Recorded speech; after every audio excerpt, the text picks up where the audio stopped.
And then don't worry, you will not be able to see yourselves or hear yourselves on the recording. It'll just be the speaker, the person speaking. So myself or Kerry and Steve, when they start talking, that you'll be able to hear on the recording. So you won't be able to see or hear any of you. It's just so then we can put it on our YouTube channel afterwards for anyone that missed it, or for you to send round to anybody that might find it useful. So yeah, first of all, thanks so much for taking the time to join us. My name's Georgie. I'm the 5K Away operational manager. For those of you who don't know about 5K Away, we're an initiative provided by Move Charity, a support group with a difference for people living with or beyond cancer, their family, friends, healthcare professionals, welcoming everyone at local parkrun events. So far we've got between 50 and 60 5K Away groups. We're just working on trying to work out the exact number that want to restart. So obviously we haven't had any of our groups this past year, unfortunately, because of COVID. But this means we've been able to focus a lot more on workshops and things like this. We've also just got, like I mentioned, a 5K Away YouTube channel now. We've got loads of great resources on our website. And we've also just launched a podcast, which is super exciting. So if you're interested in listening to that, we've just done an episode with Paula Radcliffe and her daughter Isla, which is really, really cool. So have a listen if you're interested. I think that's kind of enough background. So this workshop's really, really exciting, and huge thanks to Kerry and Steve. Hopefully they can still hear and we can still hear them. If you say hello, Kerry. Hello. Excellent. So yeah, we're super excited about this workshop with Active Against Cancer in Harrogate, and about building strength for walking and running, in the guide to help you prepare for 5K Away, or in general for moving against cancer. So thank you so much, Kerry and Steve. They actually emailed me and offered their services. So this is brilliant for us, and we're super excited to hand over to you. So fingers crossed your presentation should all work, and I'll pop myself on mute. Thanks. Great, thank you, Georgie. Okay. For those of you that know us, you'll also know that when technology doesn't want to work, but I have faith. Okay, so as Georgie said, we are the two of the staff here at Active Against Cancer. So my name is Kerry Archer, and I'm the cancer specialist physiotherapist that works here at Active Against Cancer. I am also an ambassador for 5K Your Way at Harrogate, and I know that there's a couple of names on the call who are also ambassadors. And as we've just been chatting, really looking forward to getting back to parkrun. I am joined by my colleague. Hi, I'm a socially distanced Steve Henwood, and I'm the lead physical trainer at Active Against Cancer. I'm pleased to be here and looking forward to this. So first of all, we'd like to thank Georgie for accepting us to come along and talk, and obviously the rest of the team at 5K Your Way. So we're looking at developing this workshop for you, and so we're going to start by giving you a little bit of an overview as today's workshop before I hand you over to Steve. So we're going to give you a little bit of an introduction to our service here at Active Against Cancer. We're then going to talk to you about the cancer-related benefits of strength training. We'll go on to talk about strength training and its relationship to preparing you for your 5K Your Way. Then we've got some videos demonstrating various different exercises, so some techniques and drills, some core and pelvic activation, and some strength, and then to finish with just a few safety points. So I will hand you over to Steve and we'll get cracking. I'm just going to also switch our camera off. Okay, hi everybody. So we are a community-based, NHS-funded exercise referral service, which is embedded into the Harrogate District Foundation Trust Cancer Pathway. So we're completely inclusive, offering exercise and activity classes to all patients over 18 years old, irrespective of their cancer site, progression of disease, or stage of treatment. So we pride ourselves on delivering exercise and activity sessions using specially trained staff which are safe, effective and fun. As I said before, we're embedded within the cancer treatment pathway and receive the majority of our referrals from our clinical nurse specialists at first diagnosis. So all new patients are contacted within 2 working days and offered a one-to-one assessment with either myself or Kerry. From that assessment, we formulate an individualised exercise programme and place the majority of our patients in either prehab, maintenance or rehab classes dependent on their stage of treatment. So when participating in our services, patients attend according to their stage of treatment. So Get Active classes are our prehab classes. So we attempt to get people, usually inactive patients, up to our World Health Organization levels of exercise. When people start their treatment, they then enter our Stay Active classes, and this is aimed at maintaining and preventing decline in physical function and fitness during treatment. And then once patients have finished their treatment, they enter our More Active classes. So these are our rehab classes. And this is where we get our patients back to their previous levels of fitness, or hopefully even better. And then alongside these classes, we also have some specialist classes. So these are, we run a weekly balance class, which is really important for our patients. We have our own take on yoga and Pilates, which are our active flex and active core classes. We run a once weekly dance class, which I'm glad to see some of those patients are on the call who attend those classes. They're really good fun. And we offer 2 walk and talk sessions a week as well. And these are a really good opportunity for new patients who are entering the service to meet other patients and members of staff. And we also offer one-to-one support in our home-based exercise programs with a really good online resource which we've created from scratch, which really helps patients who don't particularly want to attend classes for whatever reason and want to exercise in the privacy of their own homes. And we can help them do that. And we often use the technology we have here to do virtual online one-to-one sessions. And of course, to coincide with the relaunch of Park Run and 5K Your Way, we've just started an active run session. And that's going to be really the basis of this presentation. So when a patient comes to the end of their rehab program, we then attempt to place them into one of a number of our long-term support groups.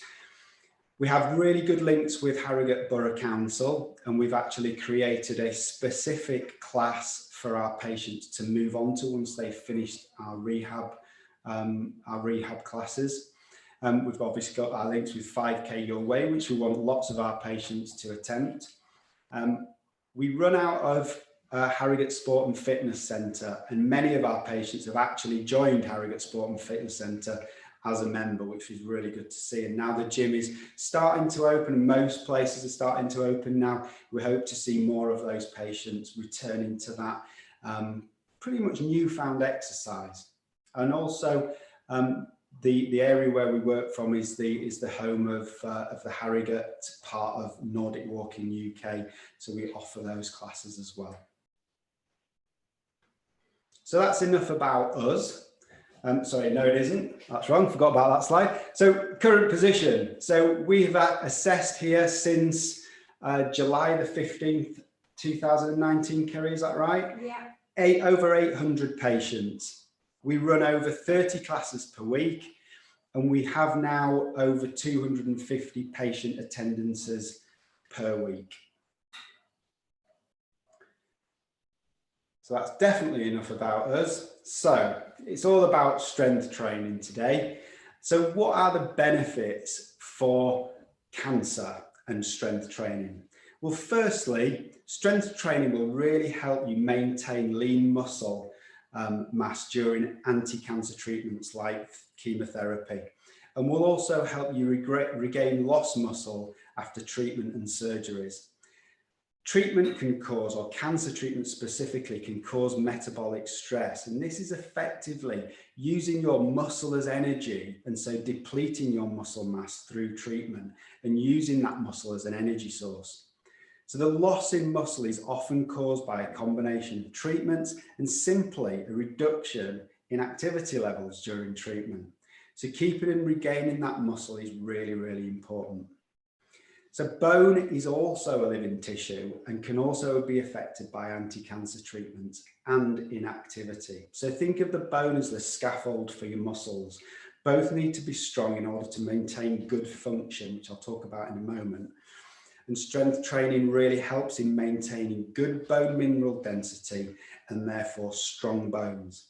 And the action of strength training also helps to keep a strong bond where the muscles attach to the bones.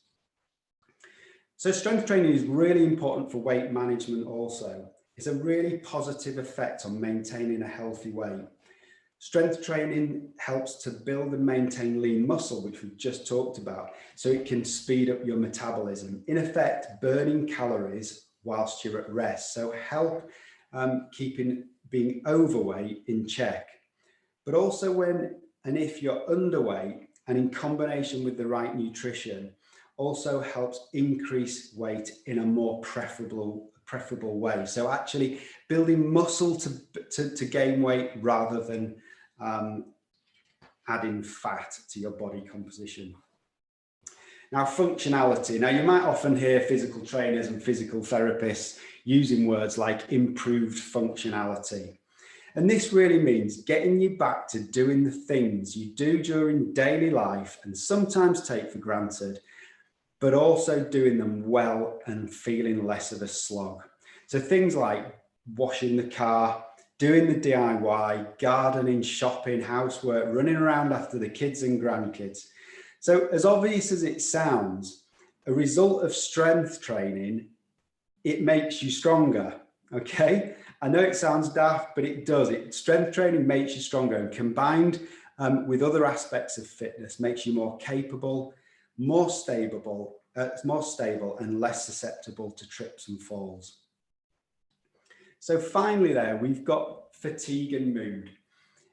Often anti-cancer treatments are associated with increased levels of fatigue, and me and Kerry see it on a daily basis.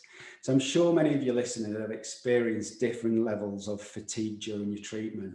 And often this can result in the vicious circle of tiredness leading to inactivity, which creates prolonged fatigue, lowered mood, and then that lesser of an inclination to do anything. And it's really important that we help to try and break this spiral and reverse the effect. So this is actually a slide I've pinched from our website, and it shows really clearly how mood affects activity, but how exercise can break that cycle.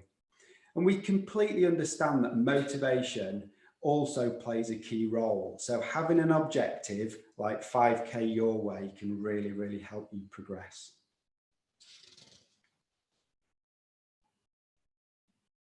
And I'll just pass you over to Kerry. Okay, thank you.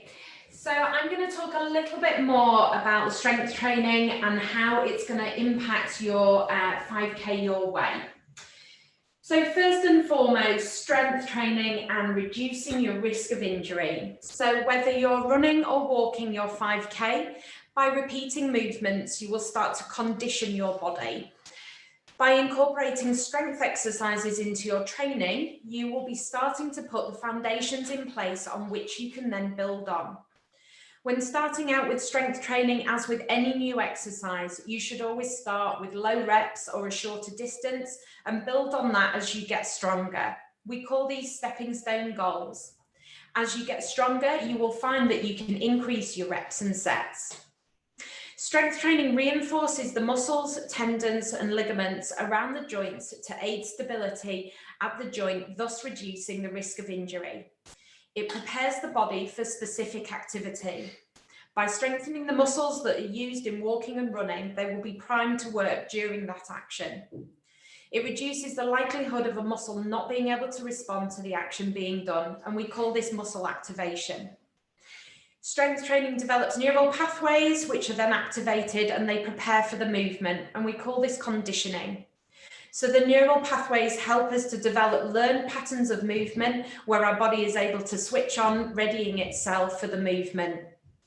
This will also help to develop things like better balance, therefore reducing your risk of falling and therefore increasing your quality of life by taking away that anxiety. Strength training will also help to correct things like muscle imbalance and improve the overall alignment of your body, thus reducing that risk of injury when you're doing any movements. When we strength train, we stretch and shorten our muscle fibers, and this ensures that the muscles have the range which they need to perform in without causing injury. As a runner and triathlete myself, as Georgie could probably confirm-ish, I wouldn't try and run a marathon without training, and it's therefore important that we strengthen our muscles to therefore meet the demands that we put on them during activity. And basically that means that if you try and go out and do an activity like running or walking 5K without putting any of the groundwork in, you're going to increase your risk of injury. So secondly, improving efficiency. If, like me, you'd like to use the least amount of energy, and whether this is because of your gas and electric at home, or in most cases, our own body energy. Strength training is a great way to reduce the amount of energy that's required to do an action or a task. Therefore, you'll find that you're able to walk or run for longer without getting as tired. It improves the effectiveness of the way we do an action, which in turn reduces our risk of injury as well. Strength training will incorporate and activate specific muscles in addition to the relevant movement required by the activity. As we increase the demand that we're placed on muscles through strength training, it will then in turn increase lean muscle and performance. The muscles learn to work together in harmony, take you further with less effort and strength required. You will recover quicker for your 5K your way training, be able to train more, and then so the positive cycle continues. By strengthening your muscles, it will in turn improve their endurance, meaning they will stay stronger for longer during activity.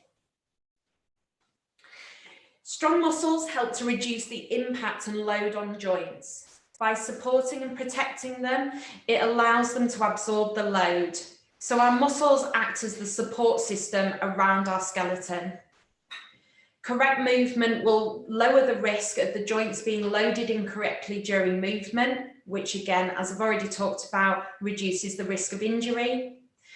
By doing that strength training, you're helping to keep your joints healthy. Joints really like to be moved, and when you move your joints, it will help to kind of keep them really healthy, and it's important that you do the exercise to keep them healthy. Strong muscles reduce the load on the other supporting structures, which include cartilage and ligament. So if you imagine 5,000 meters or 5K equates to about 7,000 steps, although in my case, it's more like 9,000 because I've got short legs. But that means that there's an awful lot of shock going through the skeletal system. Strong, efficient muscles will help to absorb that shock and thus protect our skeletal system. And finally, speeding up our recovery time. So strength training is a known anti-inflammatory, and it's actually good for your brain health as well. Just as we've known for a long time about exercise in general. Our muscles adapt to regular exercise, and the stronger they are, the more efficient they are, and therefore need less time to recover.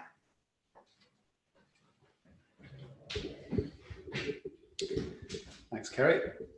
So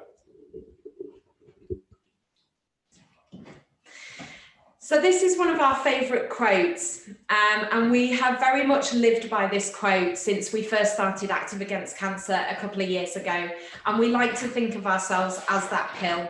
So if exercise was a pill, it would definitely be prescribed to every cancer patient. So favourite, we nearly forgot about it. Yeah, sorry about that.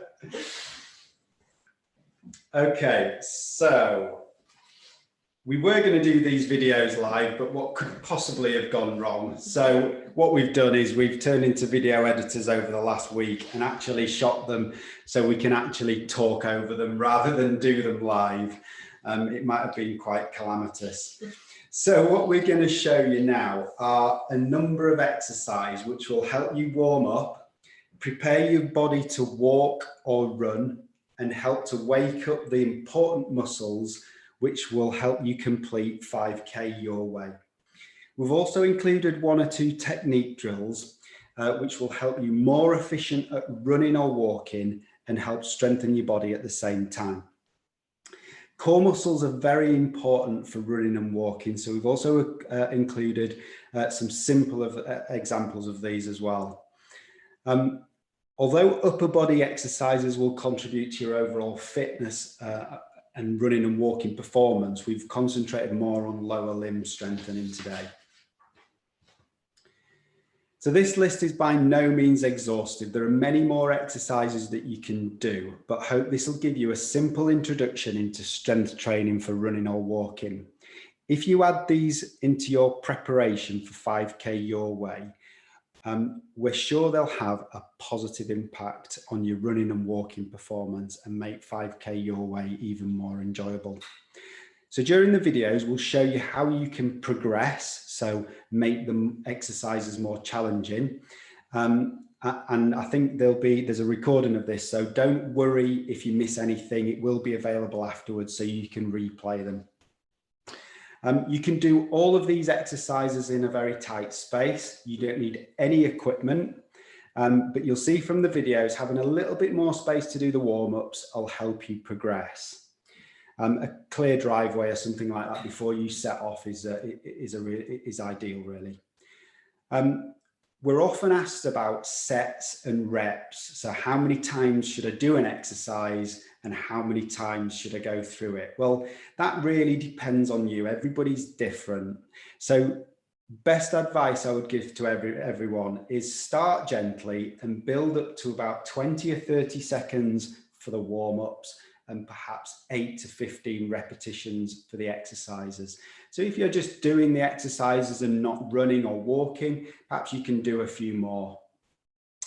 Okay, so first exercise. This is a really simple one, and this is a drill that will help you warm up and get your joints moving. This is called a toe roll. So you can do this either statically, so standing on the spot, or moving. Okay, Gary.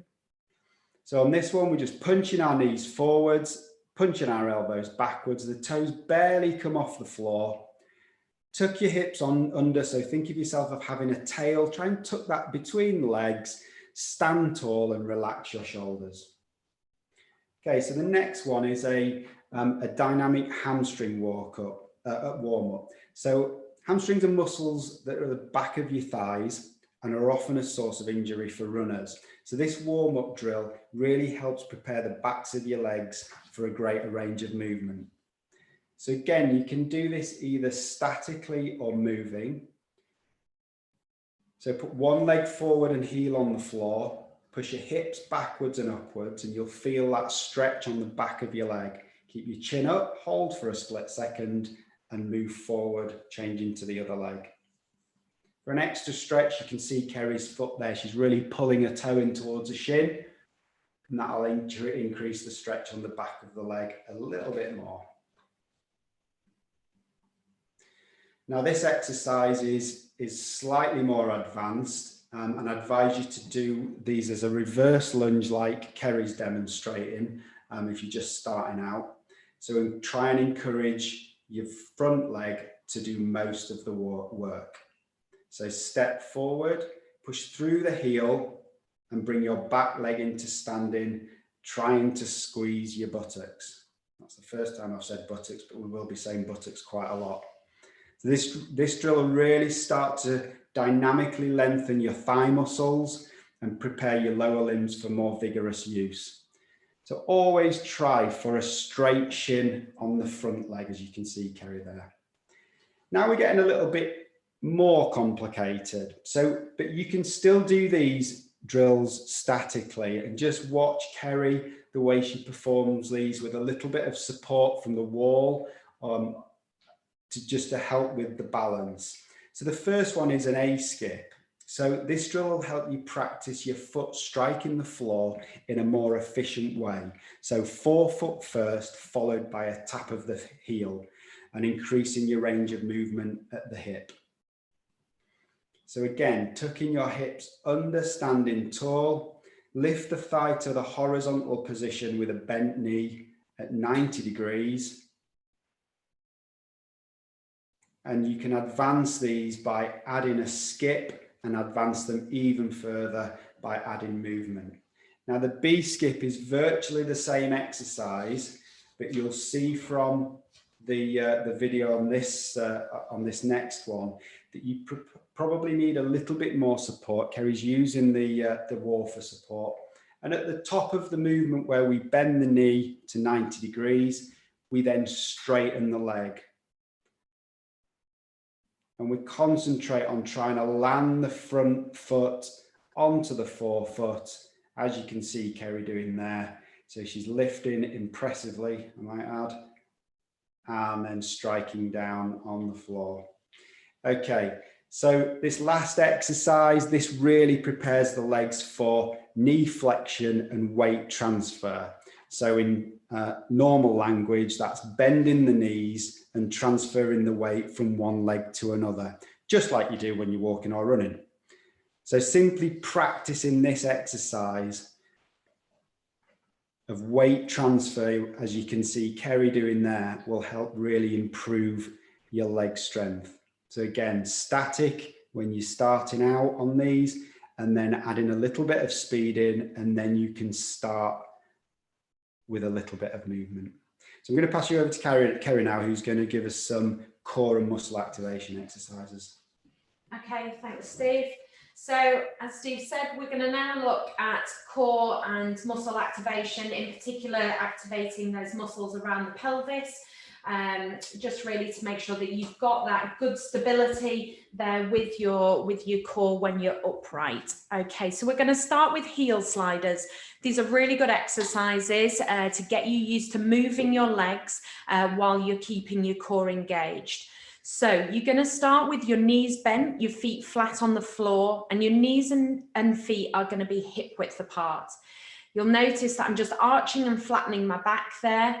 And that's a really good way to get the core engaged and start in a neutral position. When I refer to a neutral position as I'm going through each of these exercises, what I'm talking about is finding that position where you have a light contact with the mat underneath. You should feel that your stomach muscles have a tension, as if somebody had a piece of string attached to your tummy button and they were just gently tugging on that piece of string out through the back. So we're looking at kind of a 2 or 3 out of 10 tension. So you shouldn't be holding your breath and you shouldn't be squeezing really tightly, but you should feel like that those core muscles are engaged.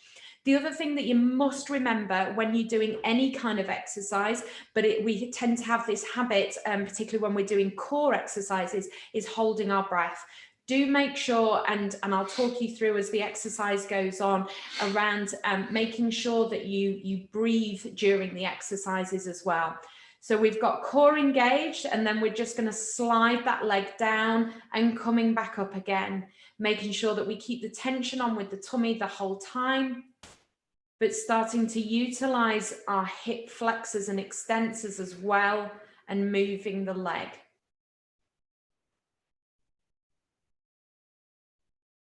Okay, so next exercise on from this is something that we call leg lowers. And if anybody does Pilates, then they'll know about tabletop position and things like that.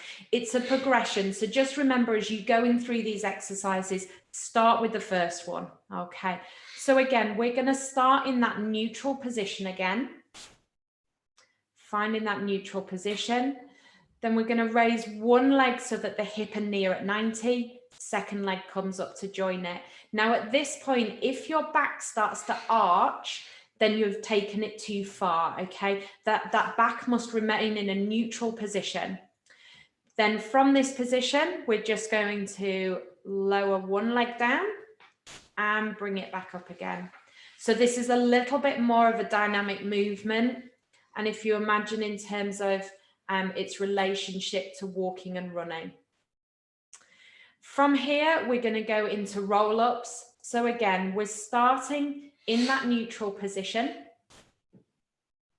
This time we're tucking the chin into the chest and rolling up. We call these roll-ups purely because you're going to roll up vertebra by vertebra, only lifting the first part of your shoulders up off the mat. So you'll see that I've got my palms of my hands are just slightly raised above the mat there.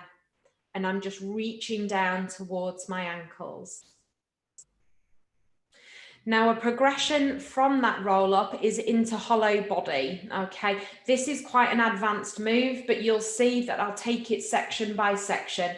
If at any point you feel like your back is starting to arch up off the mat, then come back to the beginning, start again, making sure that you just re-engage your core. So we start the movement with a roll up. You can see by my face, I know what's coming. Then it's arms, then it's legs and straighten out. Then you do the reverse to come back. So as you can see, you can do it in various different stages. Okay, so now that we've activated our core muscles, we can't forget about our glutes, or as Steve likes to call them, buttocks. Always reminds me of Forrest Gump. So we're going to start with the clamshells, which are quite a common exercise to do to try and activate your glutes. And your glutes are there to help to support your pelvis. So they're really important when you're doing any kind of dynamic movement, so walking or running. We're going to start in side lying this time and make sure that the soles of your feet are in line with your bum up through your back and then arms stretched out. You can use your top arm to either stabilize yourself to stop yourself from rocking side to side, or if you're managing okay, as you'll see, I'll take my hand up onto my hip. Keep your ankles together and you're just going to gently lift that top knee. Now it's really important that you don't let yourself roll backwards, okay? So core needs to stay engaged and then you're activating that glute muscle. And always remember, anything that we do on one side, just make sure you do it on the other so you don't end up with one side stronger than the other. The progression on from this is into a hip bridge, which some of you might have either seen or potentially even done yourself. So you're going to go back to starting in that neutral position again on your back with your feet flat on the floor. You're going to gently roll up each vertebra one by one. Now it's really important with this movement that you make sure that you engage your glutes before you start to lift the hips, okay? So squeeze your bum cheeks in together, roll up one vertebra at a time, making sure that you're using that breath on the effort.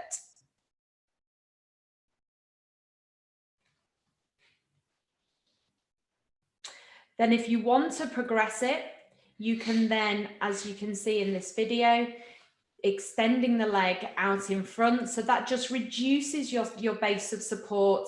And just like when we're running or walking, having that single leg weight bearing. Okay, I'm going to pass you back over to Steve and he's going to talk to you a little bit more about strength exercises. Okay, thanks, Kerry. Okay, so number of strength exercises now. So as I said before, this list isn't exhaustive, but these are simple exercises to improve your lower limb strength. So probably, I've said this lots of times in classes, this is probably the best exercise in the world. And if you've ever done any of our classes, you'll know what this is. So this is a squat or a sit to stand. So this is essential for strengthening the thighs and bum, glutes and quads, okay? It'll really help increase the range at the hip, knee and ankle. Okay, so as you can see, I'm doing a sit to stand, Kerry's doing a free squat. So we're using very little momentum, pushing our weight through our heels and midfoot, up into standing, squeezing the glutes as we get to the top of the movement. And if you're doing this on a chair, It's a really good target to aim for because you can actually just touch the chair and come back up, or you can go into full seating as I'm doing there. Excellently choreographed, well done. Okay, and the next exercise. Now, a standing hip hitch. Now, this is a really subtle movement, but it's great exercise to help strengthen the glute muscles. So these are muscles we don't often use because we sit on them too much.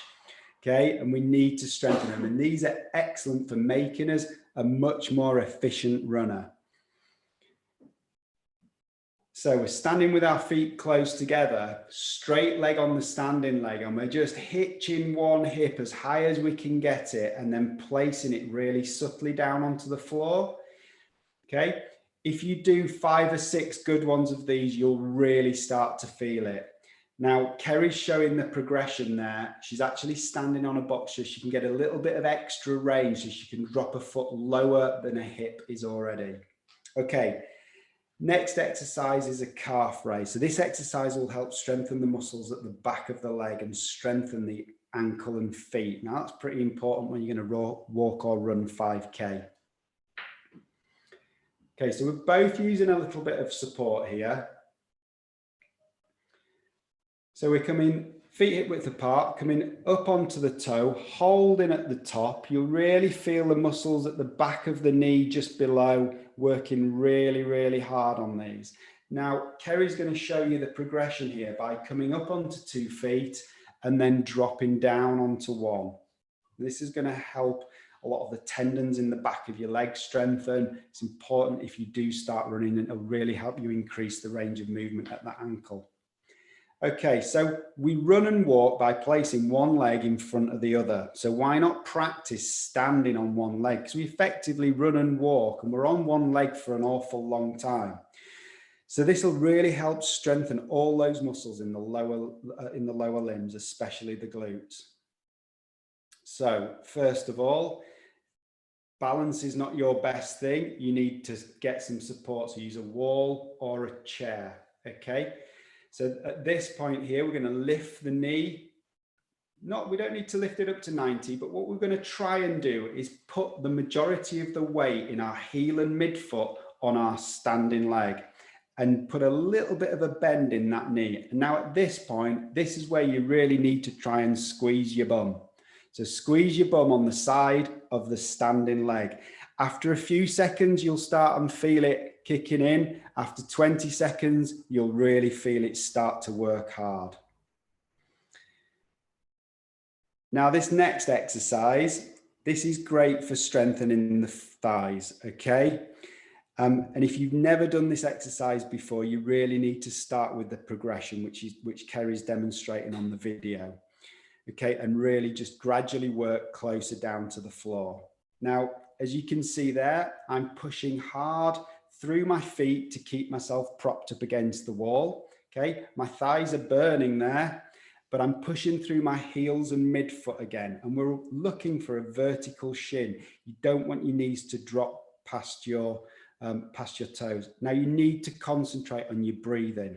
You must not hold your breath on this exercise. As people in my classes have often heard, breathing is compulsory, okay? Especially on this exercise. But if you get to about 20 to 30 seconds on this exercise, you'll really feel your thighs burning, and it will really help strengthen those lower limbs that you need for 5K your way.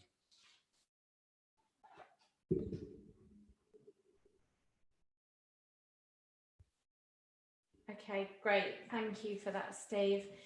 So I'm just going to finish off by talking about a couple of things sort of more in relation to, I guess, the safety aspects and all the other little bits that we need to think about during strength training and any exercise, really. So first and foremost, bone health. If you know your cancer has spread to your bones, or your medical team has told you you are at risk of this, you should modify your exercise. The main action to avoid is torsion. So this is a type of twisting movement. So for example, if you're stood with your feet on the floor and you turn to reach for something, but you don't step your feet round, that can cause that torsion, that twisting movement in the lower leg. As I've already said, strength training reduces the impact on joints and bones by improving the supporting structures. Strength training also applies load to tendons, which in turn encourages increased bone density, so the porosity of your bones, and it also stimulates bone growth. You will also improve your bone health by exerting force onto your body and skeletal system. And you'll remember when I mentioned earlier about when you go out for a walk, and if like me, you take lots of steps, so there's lots of shock going through that body, but that's good to have, and it's good to have an element of force being exerted. We would always, where appropriate, encourage any weight-bearing exercises, because that is what's going to help to keep developing this bone health and to keep everything well. It's widely accepted that mechanical load induced by any exercise training increases the muscle mass, produces mechanical stress in the skeleton, and enhances osteoblast activity, which is essentially muscle development, bone development. Resistance exercises has been highlighted as one of the most promising interventions to maintain or increase bone mass and density. This is because a variety of muscular loads, as me and Steve have spoken about throughout this presentation, are applied onto the bone during resistance exercises, which generate stimuli and promote an osteogenic response of the bone. It's important as part of keeping well to keep your bones healthy. And if you experience any of the following, you should inform your GP or your cancer team immediately. So any new bone pain in the vertebral column, so in your spine, particularly if it is worse at night. Bone pain on weight bearing, and any worsening or bone pain that you're unable to settle at any time. Any new back or neck pain, particularly if it comes on without any pre-exposing injury. Pain that increases rapidly or radiates in a band-like fashion around the chest or abdomen. Numbness or pins and needles in toes, fingers, or your buttocks. If you start to find that you're more unsteady on your feet than usual, with nothing really to explain why. Any progressive weakness in your legs, or any unexplained bladder or bowel problems. So it's important in terms of keeping well that you have recovery periods between your periods of exercise or physical activity. High quality rest and relaxation periods should be incorporated into any program of physical activity to enable that the body can recuperate. Good sleep is also important, as I'm sure we probably all agree. And while sleep can actually be disrupted for people who have cancer or having any cancer treatment, staying active can in itself improve your sleep quality. So nutrition and hydration, we often get asked lots of questions about this, and there may be some specific advice that you need to take from your cancer specialists. However, some points to remember. Ensure that you're meeting your calorie requirements. If there is one thing that I love about exercising, it means I can eat more. So make sure that you meet your calorie requirements, but with the appropriate fuel. You need to make sure that you maintain a healthy weight. So that means not losing too much weight, as Steve spoke about earlier, as well as gaining too much weight. So we do allow you to consume some extra calories. Make sure that you're fueling appropriately, both before and after exercise. Again, some great reasons to have some food. Something light and low fat, 90 minutes to an hour before a session.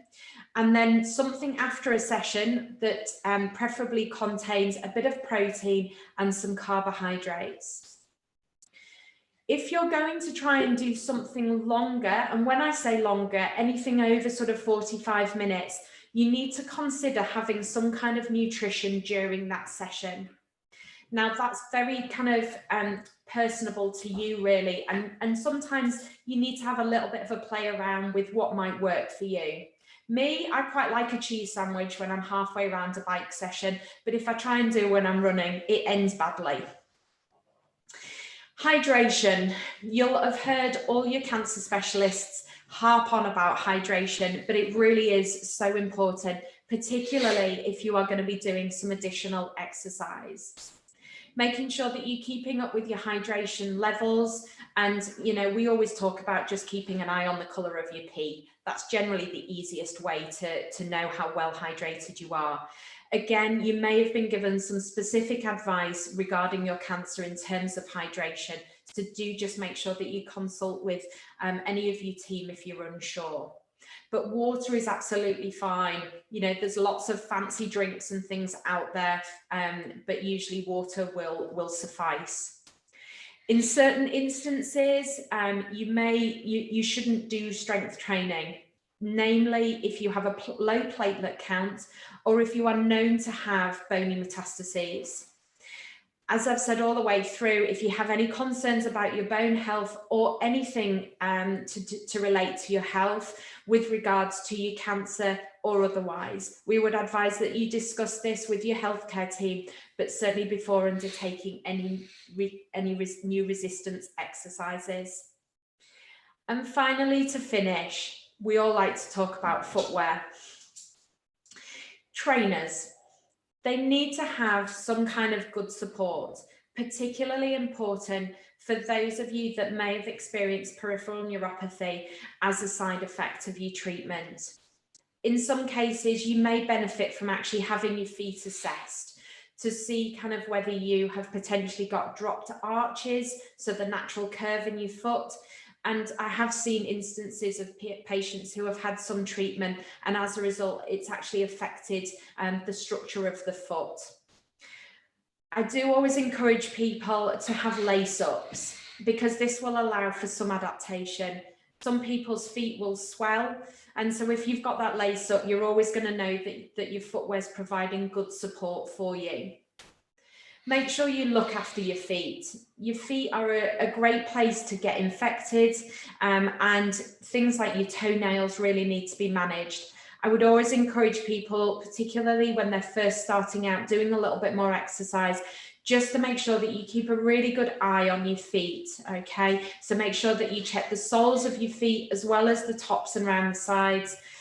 When we're talking about footwear, giving yourself a bit of time to break those trainers in, try not to go out and do too much all at once, and really take care of your feet. They keep you moving, so they just need a little bit of extra TLC. When you're looking at footwear, do try and look at something that will provide some cushioning and shock absorption. Whilst we've talked about our muscles being a really good shock absorber, and we have natural shock absorbers throughout our whole body, taking a decent pair of trainers that's got a little bit more cushioning can just help to absorb some of that. And my final point of the day, which Steve laughed at, always wear socks. As I've talked about looking after your feet, if you wear a pair of socks, you're going to reduce any of those issues around developing blisters and things like that. So we would always recommend that you wear socks. Thank you ever so much for your time today.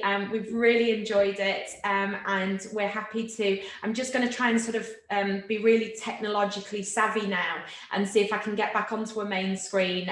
We'll put the camera back on so you can see us, and we'll have a look and see if there's any questions in the chat. Hi, Kerry and Steve. Thanks so much for that. That was really, really interesting. I thought the videos were great, and I could tell your video editing skills were fab as well. So it'll be great to show this recording, and then anyone can catch up with those videos afterwards. And obviously you can pause it and have a go yourself. So that'd be fab. Oh, we can see you again. Excellent. Brill. Yeah, so thank you so much for that. That was really interesting. I learned loads, and yeah, it sounds like what you've got in Harrogate Active Against Cancer sounds brilliant. And I think we've got some of the people that join you in your classes on this call, haven't you? Yes, yeah, we have. So thank you everybody that knows us for supporting us. We've been harping on about it and sharing it lots on our social media, and it's great to see lots of names that we don't know as well. And we really hope that that's been useful to people. I think we're still recording, Georgie. Do you want me to pause that now, or do you want me to leave it to keep going? Yeah, let's say thank you to the recording, and then if anybody wants to speak and have any questions, then you won't be on the recording. So thanks to everyone listening to the recording, and thanks again to Kerry and Steve. So yeah, if you just want to pause that, that'd be great. Okay.